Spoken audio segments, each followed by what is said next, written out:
Hello, everyone, and welcome to this week's edition of the WT Coaches Show. I'm your host, Zach Barnes. Kicking things off for us this week is head women's basketball coach Kristen Mattio. Coach, how are you? Doing great, Zach. Well, Coach, you just came back from a weekend in Allen where you took on Midwestern, Tarleton, and then Angelo State. During the tournament, you got the wins over the 8 and 4 seed Midwestern with the 63-44 win. Just kind of talk about that one first. Yeah, I mean, the tournament down in Allen, Texas, our conference puts on a first-class tournament, and our kids really enjoy it. We enjoy it. We had a great fan support coming down, and that was phenomenal just to have our fans backing. And we started with Midwestern State, and they were a good, solid team. We're able to get up on them early, and we're able to sustain that lead throughout most of the game. Then we played Tarleton the next round, who we know we lost to the second time we played them in the middle of the season. And, it ended up being a close game, but I thought we controlled the boards well throughout the game, rebounding, defensively. We had a really solid night defensively, which allowed us to pull out that win. And then played in the championship for Angelo State. And what a heck of a game that was, going into double overtime again. And if you would have said we're going to go into 5 overtimes with Angelo State this year, I probably would have never believed you. But really good game. It could have gone either way down at the end. And give credit to Angelo State. They were able to pull out that win and get that victory. And I'm proud of our girls. I think we got better this weekend, which is kind of tough to say sometimes when you get deep into postseason play. But we got better, and I look forward here as we move on to regionals. And then just after y'all got home, you had the selection show, and you guys will head to Lubbock for the regional tournament. You got the number 3 seed, and you'll first take on the number 6 seed, Colorado Springs, who last year you ended up beating in the regional championship here.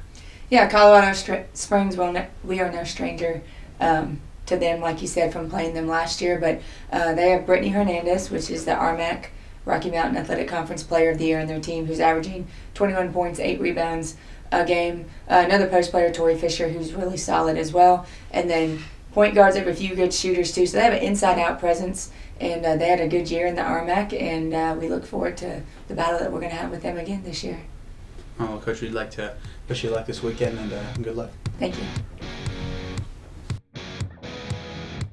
Hello, everyone, and welcome back to this week's edition of the WT Coaches Show. Up next for us is men's basketball head coach Tom Brown. And Coach, welcome home. Thanks, sir. Well, Coach, you just got back from Allen, Texas, and from the LSC championship tournament, and we took a first-round loss to Cameron Aggies 70-79. Yes. Got outplayed down the stretch, and they beat us up on the boards. They really just were relentless on the rebounds. We didn't box out like we needed to, and that was a big factor, as well as a couple other things here or there. But we had our chances. Both teams made some runs, and it was a good game, but we just came up a little bit short. With that, didn't quite make it into the postseason. Potentially, one win away from it. Yeah, I think, you go back and you look at the whole season. Fort Lewis is I believe they're the number 2 seed or the number 3 seed in the regional. We had a chance to beat them out at their place. That one got away from us. Lubbock Christian got us twice. They're in the regional. Obviously, Tarleton's in. We beat them. Angelo's in. We beat them. One more win here or there, one less loss, I think we would have got in. And it's tough, but hopefully we can improve on that for next year and get in the regional and actually have a chance of hosting a regional. You have to really play well, and the ball has to kind of bounce your way at some times, but we can do it. We've got the potential to do it. We improved after our first year. Second year was better. Hopefully third year will be our best of the 3 so far, and hopefully we can get into a regional next year. And with saying that this second year has been better from the last, you got a 21-10 overall record, which is probably one of the best records that men's basketball has had in quite a while. It's the best one we've had here in our 2 years, so that's for sure. And I'm really proud of our guys. From David Chadwick being the Player of the Year in the conference, Jordan Evans getting recognized, honorable mention. We had half of the all-conference players were on our team in the whole league. Half of the all-conference players in this league are on our team, and I'm really proud of that. I actually think we're going to increase that number next year because we had some first-year players that weren't eligible for academic all-conference, and they will be this following year, and they do really well in the classroom. So we're trying to build the program the right way. The 21 wins, anytime you can get 20 wins, it's a pretty good year, but hopefully next year maybe we can get 25, 28, maybe 30 wins next year and get in that regional, make a run at the national title. But it's very tough to do. Our guys are going to have to work hard this summer. In the spring here, we'll do some individual workouts. Summer, they're going to have to work hard, improve their individual skill set, and hopefully we come together as a team next fall and next winter and have a great season. And whenever you look into getting ready for next season, you only lost one guy with Jeff Bonner. How does that make life for you guys when it comes to recruiting and really just getting the next year set? Jeff, like you said, Jeff's our only senior, and we're going to really miss him. He was a big part of our team this year, and the reason that we won 21 games, and he's really going to be missed. On the court, off the court, he was a leader for us. We did already sign 2 players early, Jordan Collins out of Houston, Texas, and Skylar O'Laughlin out of Elkhorn, Wisconsin. And Skylar's a 6'10", 6'11" player, very physical. He's going to really help us out. Jordan Collins, a little guard out of Houston, just had 40 points in his last game in high school. Knows how to play the game. Is going to be a very, very good player for us. Is going to compete for minutes. Both those players will hopefully be impact players for us. We're still looking for 1 or 2 more players, though. We were only at 14 this year.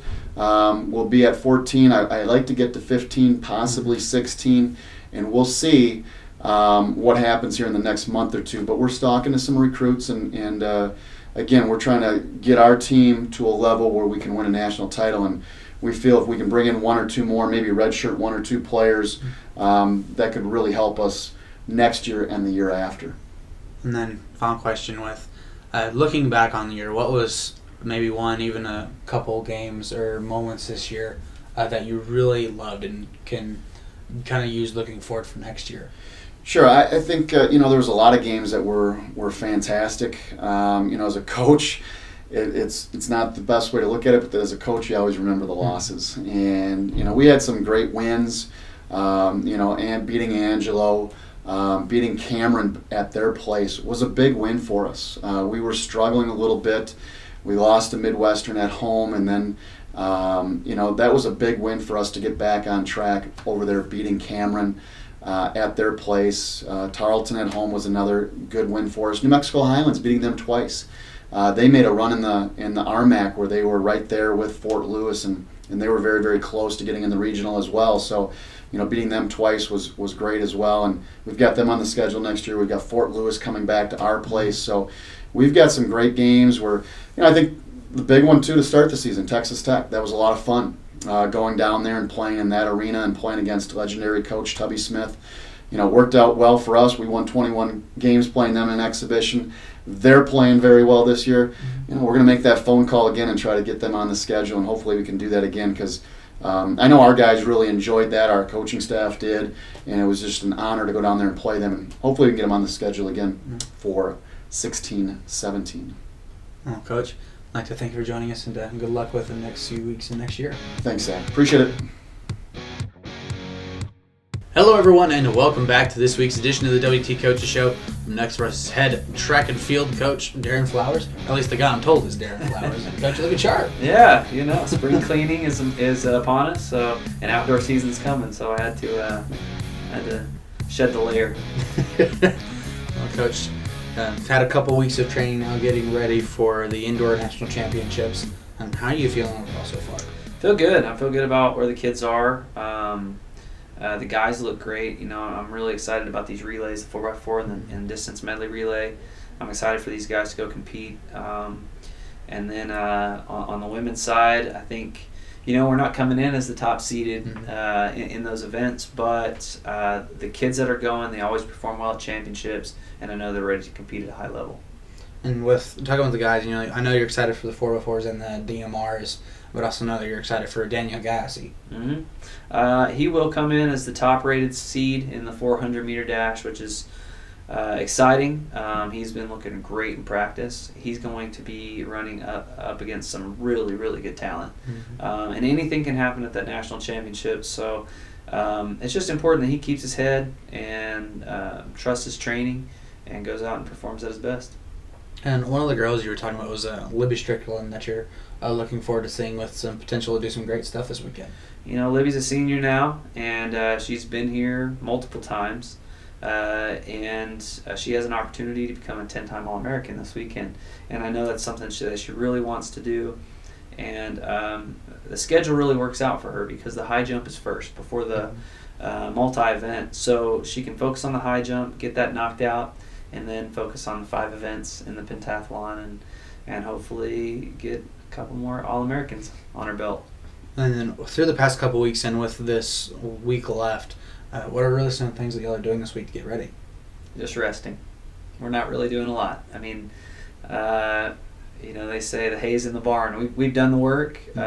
Really, all it's about now is mental focus and being rested and being emotionally prepared to get up for a big performance. What are some things that you do to get emotionally prepared whenever you're kind of in that moment of just kind of get rested? Well, really, it's just focusing on the little things that you've done to get to where you are. And when you get in the meet, it's really all about just the process. Focusing on just the small things, how you get in the blocks, how you breathe. Small things like that. Don't worry about the what ifs or the things you can't control. And just focus on what you do best day in and day out, and usually the results take care of themselves. Coach, I'd like to thank you for joining us and good luck this week. You bet. Thanks. Hello, everyone, and welcome back to this week's edition of the WT Coaches Show. Next for us is head baseball coach Matt Vanderburg. Coach, how are you? Doing well. Thanks for having me. Well, Coach, this last weekend you got your conference opener against Tarleton State here at home. You ended up taking the series 3-1 and making things difficult for Tarleton whenever y'all go in a few weeks. Yeah, I thought we played pretty good for most of the weekend. It was tough on Sunday. It was one of those days in the Panhandle. The wind was blowing out a little bit, so was able to get that win. I kind of just survived the day, and that's what we kind of told our guys the entire day. Just get out there and compete, no matter what the score is. Just keep competing and find a way to win that game. And but early on in the weekend, I thought we pitched it really well. Austin Moore, Brooks Trujillo, Dom Yerigo came out of the pen, did an outstanding job, and even Justin McAllister threw really well in the loss and stuff. It was just we didn't play very good defense behind him. That's something the last couple of weeks has been very disappointing. We've lost a couple games in the last couple of weeks mainly because of our defense. It's got to clean up a little bit, especially going on the road. This week we're gonna play on natural surface for the first time all year. So defensively we got to shore things up and get a lot better there. And say kind of first with Friday.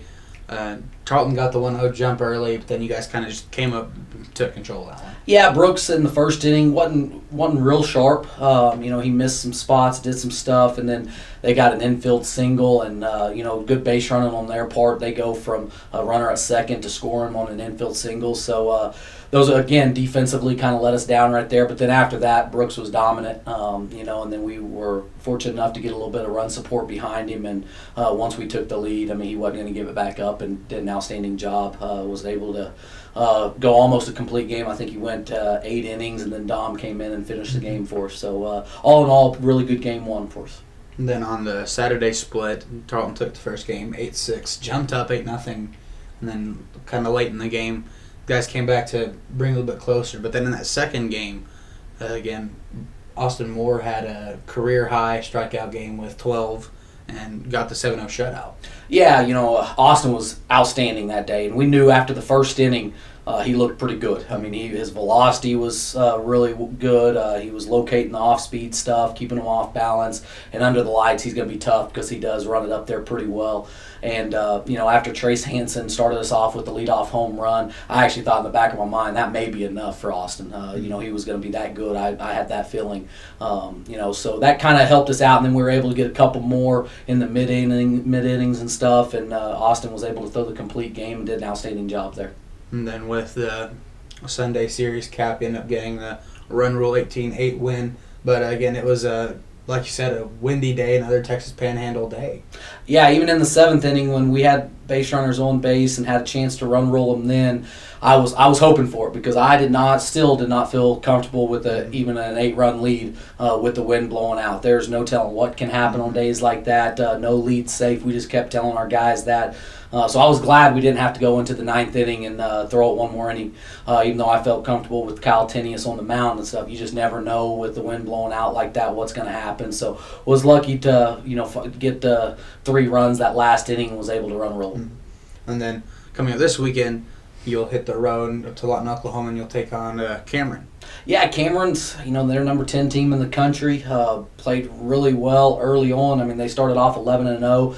Kind of had a rough weekend. Lost 3 of 4 to Kingsville, but Kingsville's no slap. They're a really good team. Especially at Kingsville. And I know a couple of their games were really close, and Cameron will be really good. They've got some of the best pitchers in the conference, so it's going to be a dogfight. We're going to have to play a lot better defensively. That's kind of going to be our theme this week. Is it's going to start with us defensively. Hopefully, we'll get some timely hitting. I'd like to see 2-1, 3-2 ball games going to their place, and hopefully, we're on the right side of that.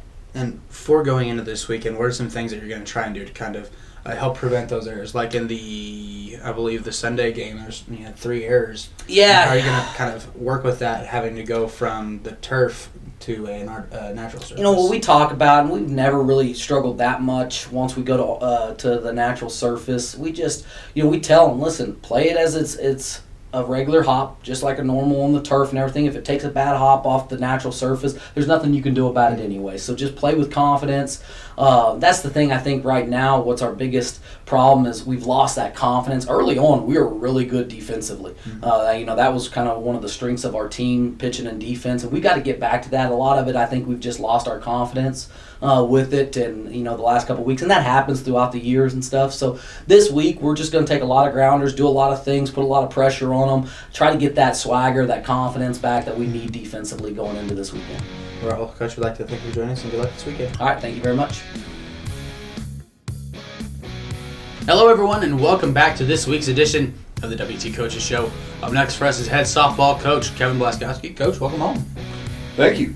And you just hit the road for your first time in a few weeks and took on a 4-game series against Midwestern State, and you got the 4-0 sweep.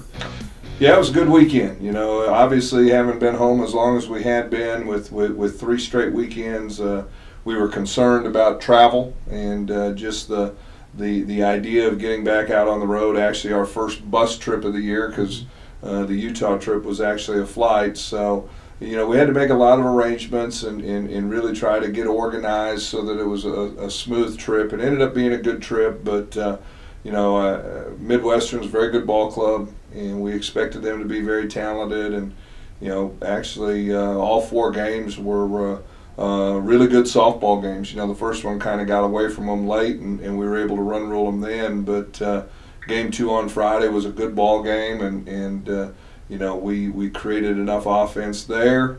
The first game on Saturday, I thought we came out and did some really good things. And then obviously the nightcap Saturday got exciting with the extra innings, and it was a big weekend for Lacey Taylor. Big chance for her to go home and play her last home games in front of her family and friends there in the Wichita Falls area. And it was kind of storybook for her to come up in that last game with the bases loaded and nobody out in extra innings and hit the big grand slam to give us a chance to win it. So that was exciting for Lacey and a big series sweep for the team. And coming up this weekend, Angelo State will come into town, another good Angelo State team again. What are things you're looking to do this weekend? Well, it's basically going to be a pretty good matchup. The top 2 teams in the conference right now. We're 8-0 and they're 7-1, and we know they're going to come in with good pitching, and we're going to have to create some offense, and they've got decent team speed and swing the bats well, so our pitchers have to be sharp. But it's Angelo State WT, and it's always a great matchup when those 2 teams get together. They're well coached and do a really good job, and may it be regular season or postseason, it's always been great matchups, and so we're looking forward to 4 big games. Probably 4 close games, and we're going to have to make sure that we play error-free defense and do a good job in the circle and obviously continue to create a lot of offense. And it's kind of been a trend again this year with just about anybody can come in clutch for you guys. You've got everybody from your seniors with Lacey Taylor coming in and hitting clutch home runs and getting game-winning shots, all the way down to Brittany Cruz, who's got about 7 walk-offs now this year. So going into this weekend, Cruz was second in the nation in RBIs, and I think coming out of the weekend, Lacey is now second in the nation in RBIs. So it's it's a great offensive lineup. It's a lot of fun to work with because up and down the lineup they really do a good job of handling pressure and having good at bats. And Ashley Harden had some really good at bats this weekend. Was really proud to see what she did. Same with Brittany Gale. It's even kind of cool. We can go to our bench. We're a lot deeper than we've been in the past, and those bench kids do a really good job too. So it's exciting. It's going to be great to be at Schaefer Park. Our fans are outstanding. We had a great following down in Wichita Falls, and hopefully we can get 500-600 people out there. It's going to be youth softball weekend at Schaefer Park, so hopefully we'll get a lot of people out and can create a lot of noise and a lot of energy that'll help us along the way. Well, first, I'd like to thank you for joining us today and good luck this weekend. Appreciate it. Thank you. I'd like to thank you for watching this week's edition of the WT Coaches Show for the WT Sports Network. I'm Zach Barnes, and we'll see you next week. Hello, everyone, and welcome to this week's edition of the WT Coaches Show. I'm your host, Zach Barnes. Kicking things off for us this week is women's head basketball coach Kristen Mattio. Coach, how are you doing? Doing great. Well, Coach, first off, congratulations. You were, since we saw you last, you went down for Talas and met Eastern New Mexico, got the 64-58 win, and you also get the three-peat with the Lone Star Conference regular season title.